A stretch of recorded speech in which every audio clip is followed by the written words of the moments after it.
And good evening, everybody. Welcome to Real Fellas Talk Sports. I am joined by my partners, Chuck Snowden and Larry Abels. Larry, how you doing? I'm great, David. How about yourself? I'm doing well. Chuck, how are you? I'm doing really well. It seems like we're in uniform today, huh, Larry? You supporting Virginia State, your alma mater. I got my little alma mater thing on today too. So we have to get David his Ball State jersey on. Yeah, what's There up, you David? go. What's up? What's up with that? I should Mr. bring my Memo. hat. I should bring my hat out. Hey, chirp, chirp to all the Ball State people out there, and Ball State, of course, one of the great universities in this country. We got a lot of sports to talk about tonight, but largely the NBA and some NFL draft. And let's start off with a game that really was consequential. The Warriors and Kings game 7, and then we'll get up to today. Game 7, Steph Curry, 50 freaking points. How important were his points? The Warriors were on the brink, lost at home in game 6, had to go to Sacramento, 90 miles away, to try to wrap things up. It was a dangerous time for them. Let me start with you, Larry Abels. Your thoughts on that very important game 7 between Golden State and Sacramento? Well, generally, I think I'm a believer that the experienced teams will win close games and important games. And this game was close and important. And Steph Curry sort of put them on his back. Another thing that my hat goes off to Sacramento. I followed them all of this year. And I think we would be remiss if we didn't notice that Fox had a broken finger. And I don't care. I mean, I think he played well. He played well in game 6, even though he didn't score in the fourth quarter of that game. They were far ahead, so it didn't matter that game. But he didn't really shoot well in this game. I think had he been healthy, they would have had a chance to win. But hat goes off to Steph Curry, 50 points. Chuck. It was very impressive. I echo everything that Larry said. The experience overtook Sacramento. I thought when Sacramento came into Golden State and beat them in game 6, I thought they would go back to that hero welcome up in Sacramento and the crowd and the light the beam and all of that. And I thought maybe Golden State was getting old, and I thought they were going to get them. But I think Larry's right. I don't think Fox, ever since once he broke his finger in the playoffs, he played through it, bless his heart, but he wasn't the same. He wasn't the same performer. And I also believe the same thing about Sabonis. When he got stepped on, he really wasn't as consequential in that series as I thought he was going to be. I look at that game. For me, the crucial part of that game was when Golden State got just about every 50-50 ball. Oh, my God. Multiple shots at the rim Sacramento took, and Golden State was rebounding everything. Sabonis showed what his limitations are. I like Sabonis. Yeah. Like him a lot, especially when he was here in Indianapolis with the Pacers. But his limitation is he's a great rebounder, but he's not a great rim defender. And sometimes he gets a little soft. And I think Sacramento just didn't handle the bright lights very well. Even though they were at home, they didn't know what to do. They didn't know what the moment meant. And Golden State, 4-time champion, knew exactly what to do. But it really was Steph, though. It was really Steph carried them, because I don't think Clay or Poole or even Draymond played great in that game. Kevon Looney, the rebounding he did in that game was absolutely huge. And like you said, it gave them second and third shots. And I thought that did them in as well. But the reality is, and you're right, this was their first time in 17 years. But to go down in Golden State and beat them in game 6 to take a 3-2 lead, I thought they were handling themselves very well. Well, sometimes it just, sometimes the bright lights get you. Yeah. And it just wasn't Sacramento's time. It just wasn't. They're going to have to retool. But winning the game, Golden State then plays the Los Angeles Lakers, your team, Chuck. And I know you're ready to talk about them. And Anthony Davis, monster game last night. Monster game. Chuck, your impressions of what LA was able to do. LeBron played a very controlled game. an effective game. And LA, if they play this way, if Anthony Davis can avoid injury, the Lakers could be held to deal with for somebody. They look good. Here's the thing. Their defense with him back in that guarding that rim really elevates their play that allows them to get down the floor. But they got players now. They got a whole complement of players. And I don't care if it's Russell or Reeves or Rua or the number 17, the little guard. They've got guys that can score. And so that is allowing LeBron to kind of take a, kind of a fit-in situation. But AD has been the key, and not necessarily his scoring, although it was sensational last night. It's just the way he's playing around that bucket. So yeah, that was a huge win. Although they scared me to death down the stretch, blowing a 14-point lead in the fourth quarter. Larry, your impressions of what you saw? Well, I think at the meeting on Monday where we had, my opinion was if AD plays well, Golden State can't beat them. It's that simple. AD will, if he plays well, the Lakers in general will be hard to beat. The problem is he's been off and on. He hasn't been consistent. Seems like the odd number of games he plays well, games 1, 3, 5, and 7, which is 4 games, which might be enough. But if he's playing well, Golden State can't beat them. What do you attribute the inconsistency of Anthony Davis, as great a talent as he is, because he can block shots, he can handle the ball, he can pass, he can score. His all-around game is actually phenomenal when he's on the court, healthy and playing. What's that about? The last series he played against the Defensive Player of the Year. So that, and some games he punished them. And in some games I will give Jackson credit for, defending him.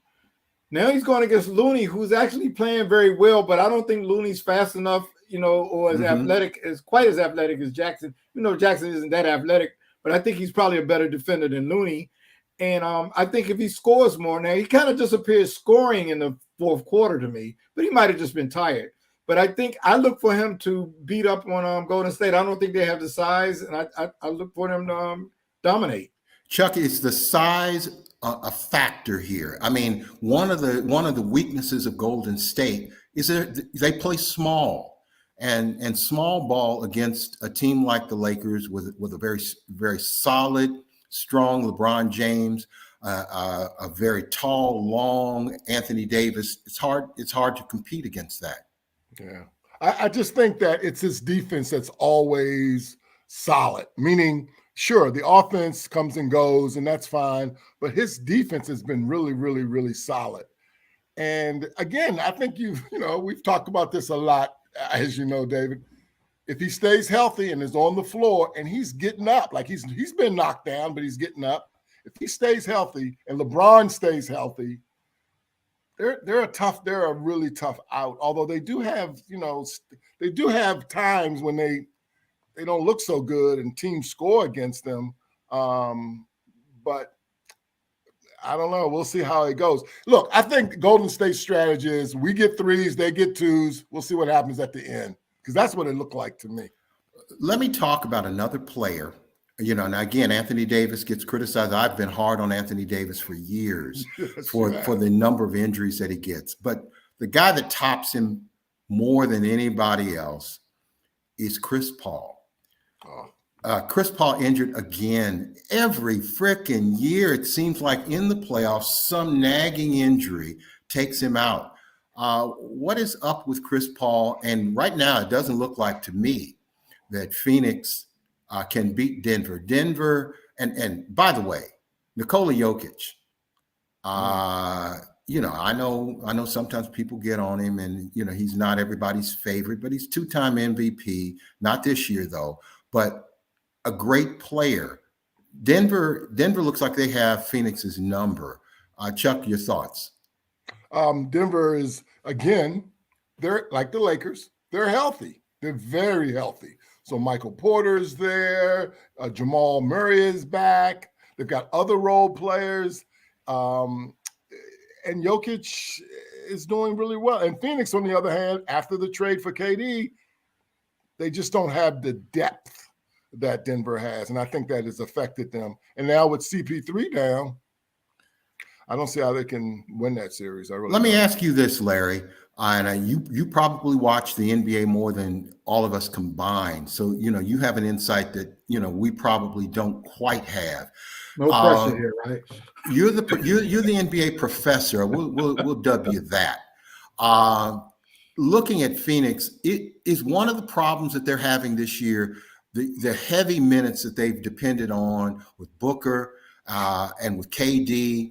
KD 14, 15 years in the NBA, coming off major injuries. Can you play a guy like that? And is it hurting them if they're not using their bench as much? Well, I think they don't have a bench. I think Right. they traded a lot of players away to get this team.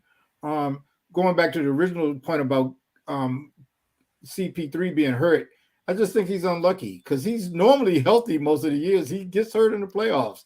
He's got to be the most starstruck. It's not that he's out of shape. I mean, and this again was an excellent time for him because he really could have been the third guy because he had two dogs on his team that could really take up the scoring. All he has to do is fill in the blanks. But with him going out there, their bench is even shorter. Cam, I can't think of his last name. Cam, the guard that plays behind him. Right. He's not really the type of guy that can give you with so many minutes. And they're in serious trouble, even with CP3 there. Denver looks like a better team. Let me just stay with Denver and Phoenix for just a minute. And I want to talk about a guy that I like to talk about, Nikola Jokic. Yeah. I just think his style of play lends itself to criticism because you just can't believe that a guy so slow, so apparently unathletic can do what he does, but he does it. How does he do something like that, in games that matter? And he, two-time MVP, so we can't just slough that off. But I think his style of play lends itself to criticism. Yeah, well, David, look, bottom line is, and I think that to be clear, he's a two-time, regular season MVP and was runner-up this year. So, I mean, the last 3 years, he's right there. But they've got to, for him to get the real, recognition, you got to take a team deeper in the playoffs. He has that opportunity this year. And quite frankly, those teams have been hurt in the past. And so, that's just bad luck. But right now, they're healthy. They're playing well. They got a great chemistry. They've been together for a while. So let's see how far they go. Oh, let me ask ask you. you. Talented as hell. I mean, Let me ask you talented. guys: Phoenix or Denver? Phoenix is up. Denver's up 2-0. Phoenix or Denver wins the series. Who? Larry? Denver's going to win this series. And I want to comment on Jokic. My thing about as a small guy that plays sports, all sports, basketball, everything is about timing and positioning. And Jokic does that very well. And he's not small like me. He's 6'10". But the whole thing is about timing, and he has that down pat. He can flat out play. He's fundamentally sound. He shoots shots that he can make. I mean, he's just flat out good. No doubt. He can pass that ball. He can pass that ball. Yeah. He's a European. Those guys from Europe. They've got a different kind. They play a different. The big folks out there play a different kind of game. They face the basket and have some skill sets. He's tough, but they got to get a little further in the playoffs. But what I would like to say, David, before we go rushing past the Golden State Laker game. Again, we got to give Kayvon Looney some credit. He had 23 rebounds in that game last night, too, along with Anthony Davis. That gives him at least 4 games of 20-plus rebounds. He's been battling like crazy with his awkward-looking self. So I've got to give him a lot of credit as well. 20 rebounds in any game can't be sloughed off. I think Draymond's behavior. Draymond's behavior when he got that technical. It kind of hurt their momentum a little bit, even though they got it going again in the fourth quarter. I'm wondering if their team privately gets sick of that act. Probably. Draymond's act. Probably. Let's talk about the MVP. You guys have been saying all along, I've kind of resisted, but Joel Embiid, kind of the runaway MVP this year. Nikola Jokic finishing second. Let's talk about Joel Embiid. Now, he did not play in game one. Philly won that game against Boston, and we can talk a little bit more about that game in a minute. But I want to give props to Embiid. I'm not a fan, haven't been a fan of his, but look, truth is truth. He had a hell of a season, hell of a season. Without him, Philly is not anywhere. He was that good this year. He was runner-up for MVP the last couple of seasons. So he's been on the come all along. Let's talk about what Joel Embiid is as a player and as a contributor to the Philadelphia 76ers. Larry? I've always been a fan of his. Again, the three guys that are always mentioned, Jokic, Giannis, and Embiid, I think any of them could have won any years. My thing would have been, it was strange that one player was dominating that. So it was Embiid's year this year. He's good. He could play defense, I think, better than the Joker does a little bit. But, the Joker has his advantages over him too. But I think all around he's a great player. He plays defense. He has timely blocks. He scores. He's a good passer. No weaknesses in his game. His problem is he can't stay healthy. Right. Yeah, I'm not a big Doc Rivers fan for a lot of reasons, but Doc has done a super job with Embiid. And since he's come over to Philly, Embiid seems to be on the floor a little bit more. They do run things through Embiid. And Doc has done a good job with Embiid. And as a result, like Larry said, Giannis, Embiid, and Joker the last 3 years, it's 6 in one hand, half dozen any one of those three could have been MVPs the last 3 years. How does Philadelphia, let's move away from the MVP talk, and again, props to Joel Embiid. Sure. Let me eat some crow. I want to make one comment about the MVP. It was Go the ahead. first time. It was the first time. Of course, I do want to make this comment. It's the first time in 20 years, which is the period of time that LeBron's been in the league, he didn't get one MVP vote. Not one. Well, I think if he'd have played more games this year, he'd have gotten some consideration. People like Brunson got an MVP vote.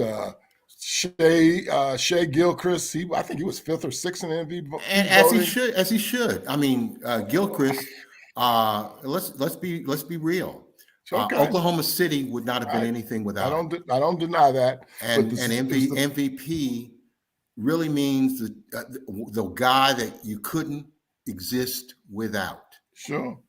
I don't think LeBron is the best player on his team anymore. So that doesn't totally surprise me. Now, what really bothered me was the year that Steph Curry got it unanimous, and I thought LeBron was right there. Year that I guess they won 70-something games. I still think LeBron should have got some first place votes there. But now he's not the best player on his team, so I can see that. But he's still one of the best players in the league. He's still got to be in the top 5 or 10 in the league. Absolutely. What were the factors that led Philadelphia without Joel Embiid in game one to beat Boston at home? How does that happen? Well, Philadelphia has a very good team. They have a very deep team. They got guys that can't even get off the bench there that could really be in rotations for other teams. I know some people in this panel don't like Doc Rivers, and I don't really care one way or another about him. Even my friends in Philly agree with you guys, so you guys must be on to something. But they have a lot of good players, and I like the way GM has put together their team, and they have a really deep team. And Boston is kind of inconsistent. Yeah, I think. I don't disagree with what Larry says, but I would even go a step further and just say this about that.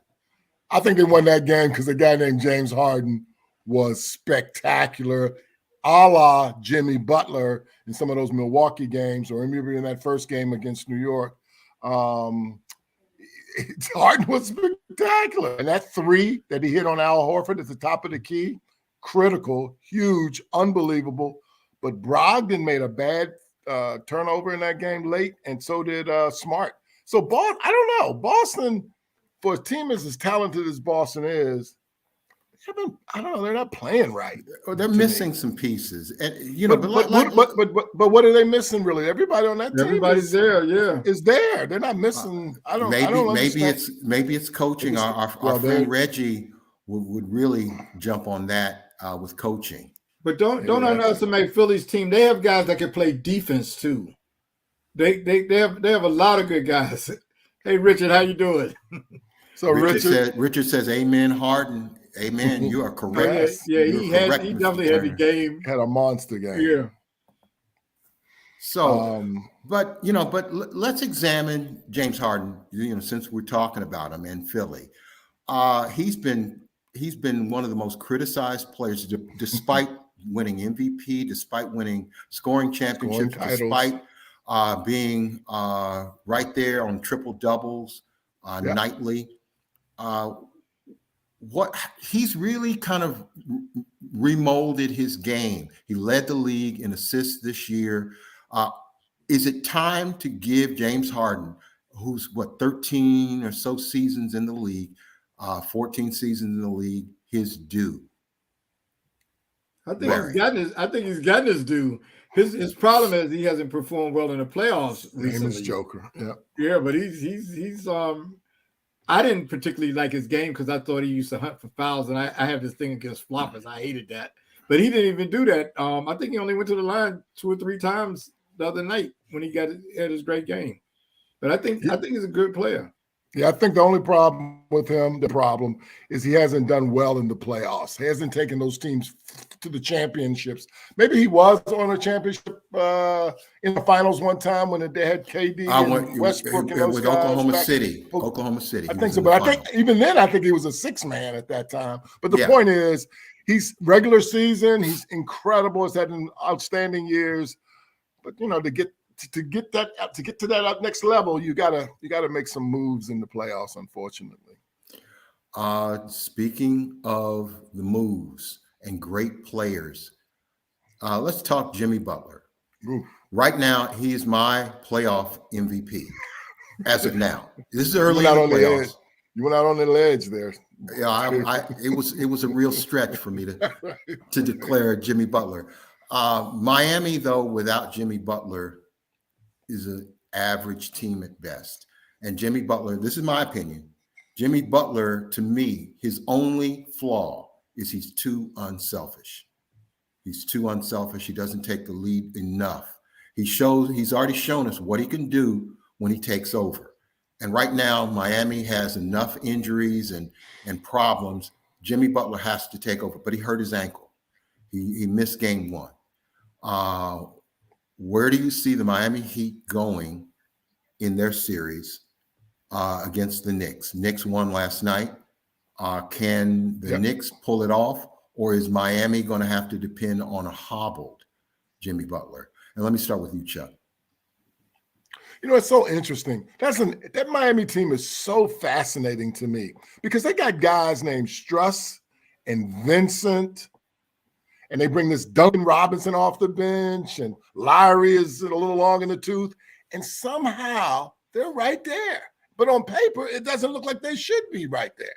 I don't know if it's culture. I don't know if it's the way they put their game plan together.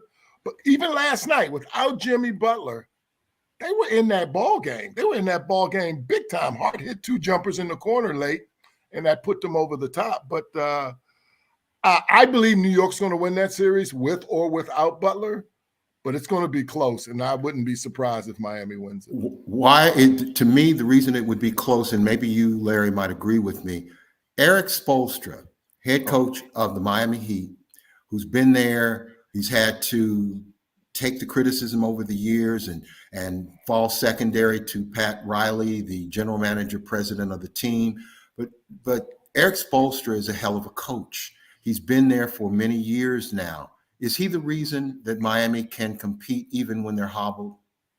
Well, he's part of the reason. I mean, and I don't see a conflict between him and Pat Riley. He's Pat Riley's coach. Pat Riley selected him. And I'm giving what Miami has is a good team. Mm-hmm. Chuck is saying on paper that, they don't have the stars, I guess is what he's really, right.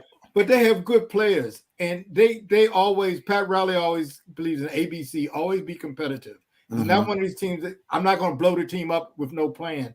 He does the Larry Abels philosophy, just keep adding a piece. During the regular season, Miami had so many injuries, and Jimmy Butler was told not to shoot so much, but for everybody to play. And he missed about 20 games himself. They got healthy toward the end of the year. Then all of a sudden, Tyler Hero gets hurt, Oladipo gets hurt, now Jimmy Butler gets hurt. But one thing that stood out with me, and I'll end it right here. At the end of the first half, their top 7 players had between 5 and 7 shots each, which shows they were moving the ball around. Even though they didn't have a star out there, it was like a very close game because they would play really solid, good basketball. So a lot of it does go to the coach, but I think a lot of it goes to the GM, and he gets players there that are coachable that can play. They have a heck of a culture in I agree. Miami. The culture part, right? It's like the Patriots. I know the Patriots had Brady. Don't get me wrong, but on defense, they get those wherever the Patriots profile is, and those pieces came together. Even though I might not know all those names, and I think the same thing with Miami. They have a culture down there, man, and it just works. Larry follows it. I follow it. David, you follow. But I've never heard of Struss. I've never heard of Vincent. I don't know where they're from. I don't know what college they played at. I don't know anything about them. And yet they're making shots in the playoffs, in the Garden, in front of all the celebrities and so forth. It's pretty amazing stuff, quite frankly. And think of that, 7 people getting between 5 and 7 shots. I mean, that's basketball. That's the type of credit the Knicks in the early 70s used to get. Everybody gets to participate. Well, let's talk a little. What's also interesting is Go Julius Randle was missing in that first game that Miami won. In the second game, Butler was missing and Julius Randle was back. He had 25 points. He looked good. He looked solid. And yet it still came down to Hart hitting 2 shots from the corner. Let's spend some time with the Knicks. On the Knicks, is Brunson the key to everything with the Knicks, or not? What do you think? I think so. I think that's a heck of an acquisition to pick up Brunson. And it's so interesting because, I don't know, what is he, Larry? 6'2", 6'3", maybe he's a little bigger, but he goes down in the post as if he's a center. And he plays bully ball. He's smart. He's humble. He really, I think he's the key of that whole team. I do. And I think they, too, have Tibbs is a great coach, too, and the Knicks are playing well, and all those pieces are working well. They've gone to their bench more. This guy, Obi, is playing, getting more minutes for them as well. But I think their coach is really good, too. One thing about Tibbs, he's dyed his hair, trying to look a little younger. He ain't fooling nobody. But he's kind of bringing a new energy to the Knicks. And, and God bless the Knicks. They haven't won anything since 1973. Long time. It's 50 years. 50 years. Well, they have made the finals a few times. Well, yeah, they made the finals. Other than with Patrick Ewing, they haven't really even showed up. Yeah, well, when my buddy Woodson was coaching them a couple of years ago when they had Carmelo, there was a couple of years there that the Pacers, I think, knocked them out in one of those series in the second round. But they were competitive back then when Woody had Carmelo in that group. Let me just ask you guys really quickly: is it important that the Knicks be a successful franchise and a winning franchise, not necessarily winning a championship, but being in the mix? How important is that? Right. Important to who? Right. I'm just asking. No, they haven't been. So and the league has been fine. Yeah. I'm just throwing it out there, guys. No, don't get me wrong. It's cool. Right. It's cool to see the celebrities there now and to get that all. But the league was doing great even when they weren't winning. So it's all good. Now that just leads me into the issue we talked about in the production meeting the other day about the casual fan versus the hardcore fan. Yes. How relevant, important, significant is the casual fan to the ultimate success of the NBA and its approval across the board? And Chuck, let me start with you on that. So that's a good one. It's a good one. I don't know, was this from the Field of Dreams when they said, if you build it, they will come?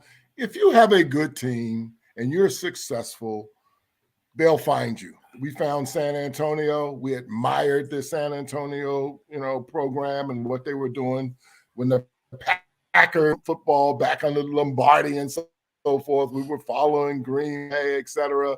So I think, and now with television can go anywhere and everywhere. You can get all the channels. Mhm. If you got a good program, you'll get the clicks and the eyes and so forth. Of course, the league would love the big cities to be relevant, but the fans like myself with this panel here, we like good basketball regardless of where it's being played. At least I do. Larry, I'd like to hear what you've got to say on this subject because, like I said, you are our guy for the NBA. You are a hardcore fan. Well, I brought this up during a meeting, but I wasn't just talking about the NBA. I think in all sports, it's the same thing. I think professional sports sometimes suffer at the gates because I think by so-called appealing to the casual fan, it's like a family outing, and the game itself sometimes becomes secondary to the amenities at the stadiums. And a lot of times when teams don't sell out now, they're saying we have HD TVs, and I think that is a part of it. But that really started happening before we had HD TVs, and I think a part of what the draw is when you're looking at the casual fan, that's good short term when you can get people to come out to your games, but I don't think it portends well for the future. NBA is no different than anybody else. I think the owners in all of those sports, they don't care whether you watch the game or not, long as you buy a ticket. If you buy a ticket and spend all the time in the concession area or the restaurants, they're happy. This came up because we were talking about small markets versus large markets. I could care less what the casual fans like. I said that give me the champion that wins it on the field or on the court. And that's fair. That is a fair comment. Let me shift our conversation. Hey, David. One quick comment about this though is that you got to get it's a business, right? It's a business, so the marketing people get involved, right? And when you stink, when your team stinks, you got to do something to get more volume in ballparks. You go out to Bowie, to its minor league on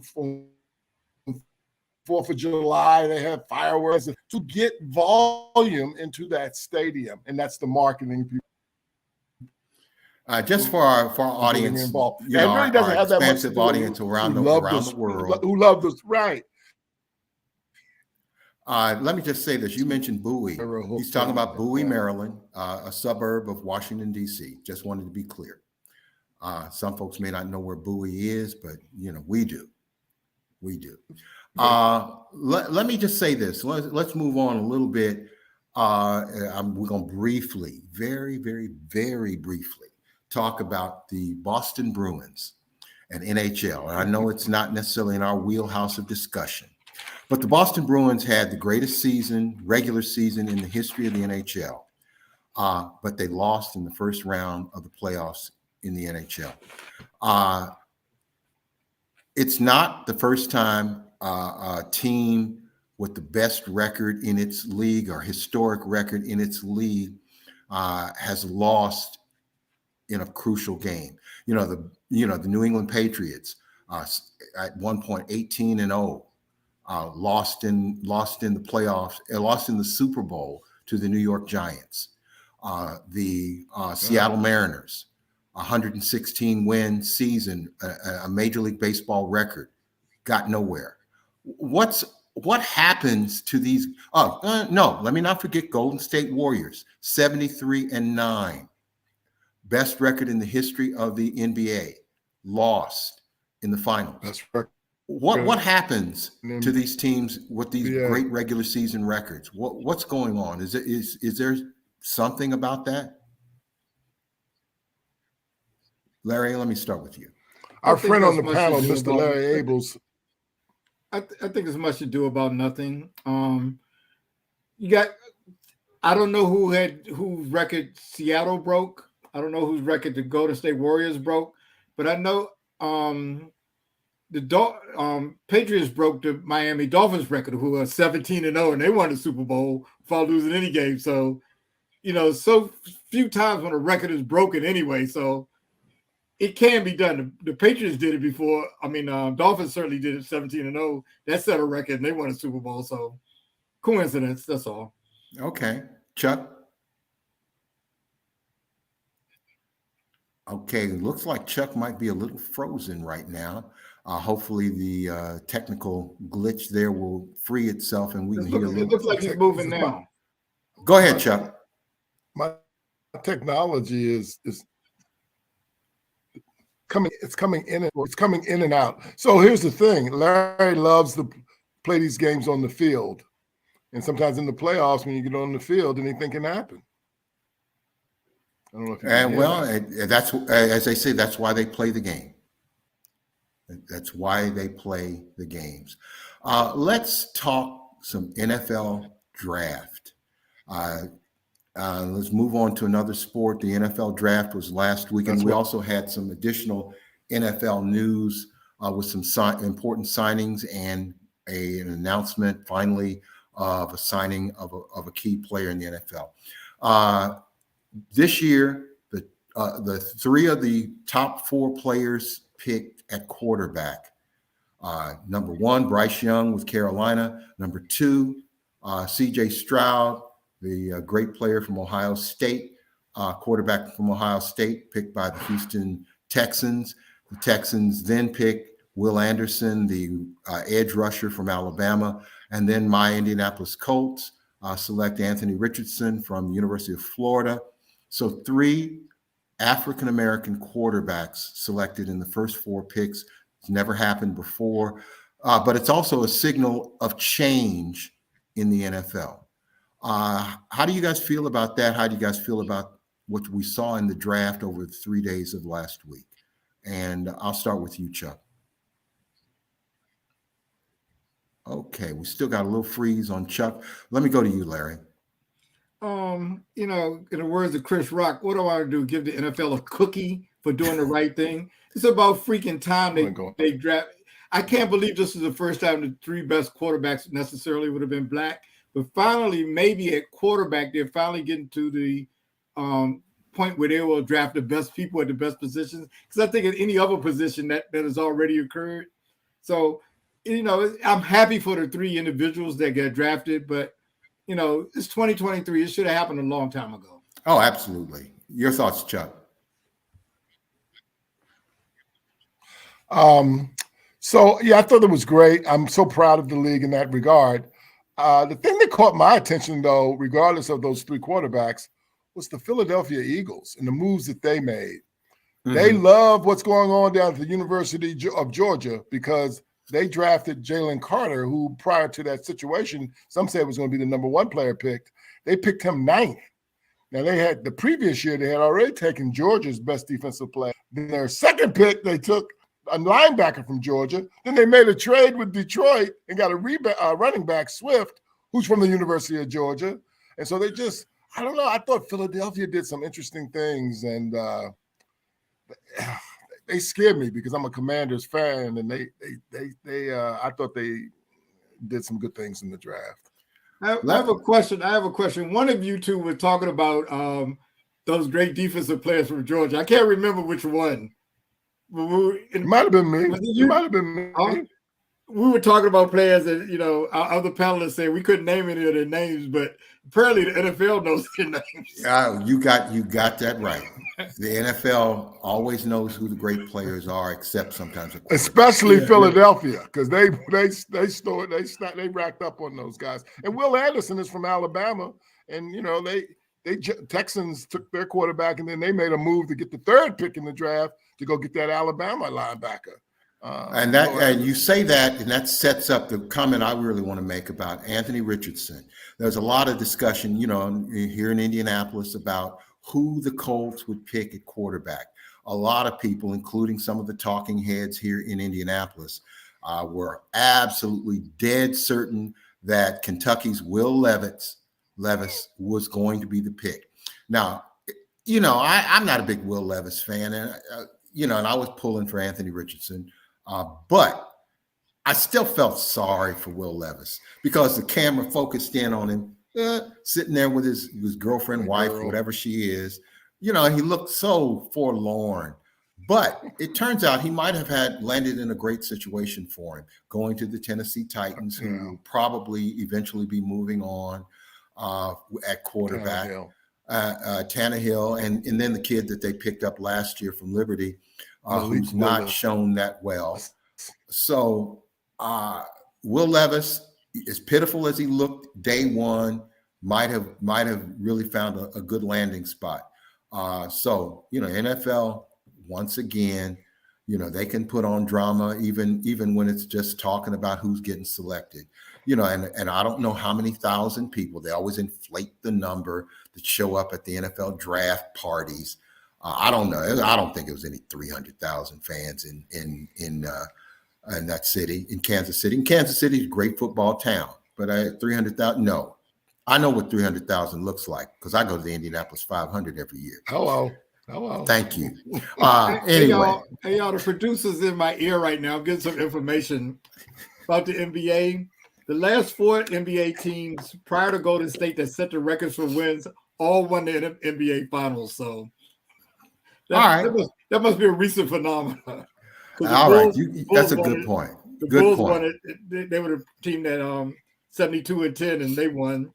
The Lakers won it one time when they won 69 games.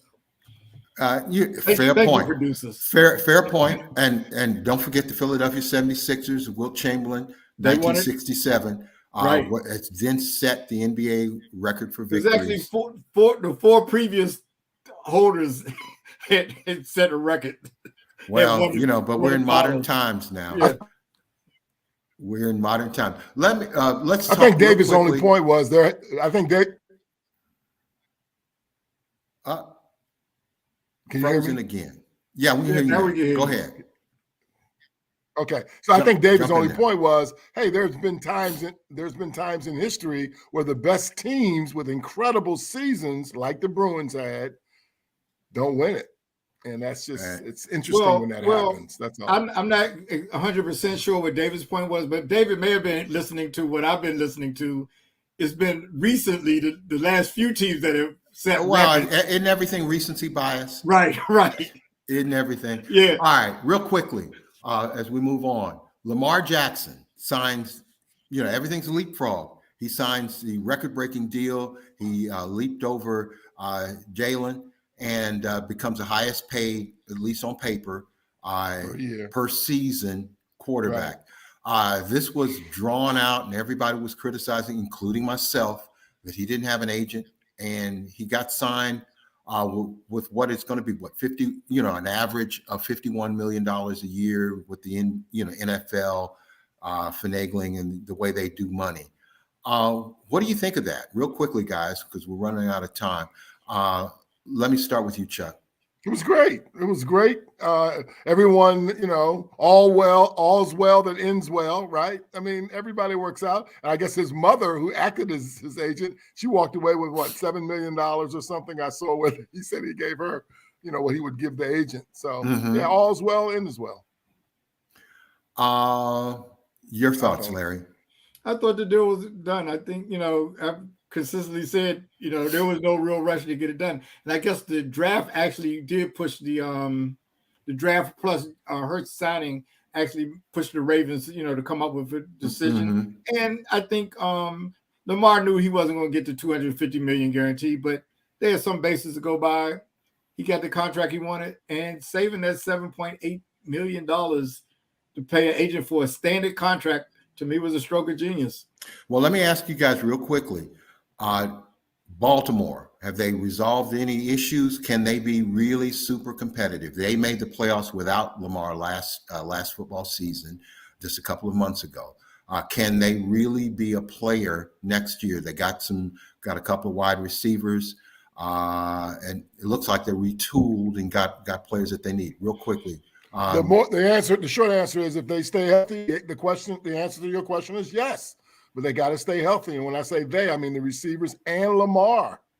He's been hurt the last 2 seasons. And so has the receivers and running backs, right? Yes. Larry, real quickly. Especially Lamar. I agree with Chuck 100%. They're a good team. They made the playoffs last year on a wing and a prayer.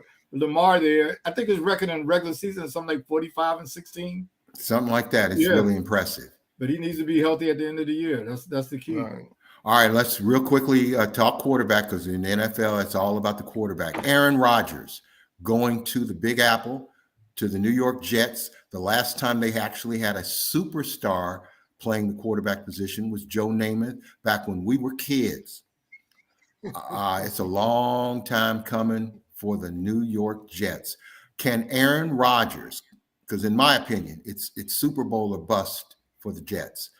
Can Aaron Rodgers at age 39, leaving Green Bay, can he lead the Jets to the promised land? Larry.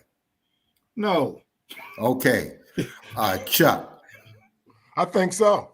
I think again, and I hate to qualify it all. If he stays healthy and some of the key players on that Jets team stays healthy, they got a good team. I felt the same way about the Commanders. If you can drop an Aaron Rodgers or a Lamar Jackson into the Redskins or the Commanders offense, the team, I think we could go far in the playoffs. So if they stay healthy, is the answer. They're not going to be the best team in the division. Buffalo will be the best team in the division, and they're not going to beat Kansas City if they have to play them. Amen to that. Real quickly, related to Aaron Rodgers, Justin Love, been sitting on the bench for several years in Green Bay, toiling behind the very selfish Aaron Rodgers. Can Justin Love do something? Can he be effective? He's in that system. He knows the system well. He was drafted in the first round. Green Bay had to play him at some point. Chuck, can he be at least respectable to maybe even better than respectable? Well, we'll see, David. I have to tell you, and I'll defer to the two of you. I don't know. I can give you a better read on that after the exhibition season and the first two games of the season, and give you a better perspective because I just don't know. I don't know enough about them. I don't know the little bit I've seen of them. I don't know. Larry. Chuck's absolutely right. There's no track record to look at him. They did, since our last meeting, they did extend his contract. I saw that a year. I thought it was unusual that they wouldn't do that, but they did do that. Well, they gave him a year. They're betting on him. They gave him a year, which really means 2 years in his case. And I think that's fair. Remember, those, recency bias hits us all. Aaron Rodgers was in the exact same position as Justin Love. Right. Exactly behind Brett Favre, waiting his turn multiple years. And once he got his shot, he became a superstar, at least in the eyes of many. Hey, Dave. Hey, David. And same with Mahomes and Alex Smith, because they got rid of Alex Smith and went with Mahomes. Mahomes stayed on the bench a season. What my point is, I would have given you that same answer about Mahomes that I just gave you about Love. And look how Mahomes has worked out, or in this case of Rodgers worked out. I just don't know yet. That's the only issue. There are some guys that didn't really turn into superstars that had to wait. Well, that's true. That's true. With that, we're going to wrap things up. Closing comments, gentlemen. I have one, and it's kind of a weird one. And so just bear with me real quick, and I'll go fast. So I was watching the Denver game the other day. Jeff Green checked in the game. I went, Jeff Green is still in the league? Jeff Green is from Georgetown. He was a great player, led Georgetown to their Final Four when Little John was coaching. So I wanted to look at when Jeff got drafted. He went in the draft in 2007. The first player picked in that draft was Oden. The second pick was Kevin Durant. The third pick was Al Horford. The fourth pick was Mike Conley. And the fifth pick was Jeff Green. Well, 4 of those 5 are still in the league. And I thought that was noteworthy because that's a lot of years, 2007, to still be in the league and still contributing. Absolutely. Any thoughts from you, Larry? No, I'm going to pass this time. Other than I'll just say, I think the NBA playoffs, as usual, are very competitive, fantastic. And I think a team that no one was given credit for is a very solid team to maybe win it all, and that's Denver. All right, now, let me just say as we close out, those of you who like horses, the Kentucky Derby this Saturday, once again, Louisville, which is 120 miles away from Indianapolis, becomes the center of sports, 160,000 fans jammed in. Got to give them credit down in Louisville. Mint juleps are flowing and people losing a lot of money. And so way to go. If you're heading to Louisville, enjoy yourself. Don't go broke. They'll be wearing a lot of hats. A lot of hats, a lot of fancy dressing. Anyway, guys, once again, Chuck Snowden, Larry Abels, me, David Burnett, and maybe one day we'll see Earl Rush coming back again. I don't know where you are, Earl, but I hope you watched. We missed Sports doctor. We missed you. David, one last thing. Louisville is 603 miles, only 603 miles from Washington, D.C. Oh, that's a hop, skip, and a jump. All right, well, fellas, that's it.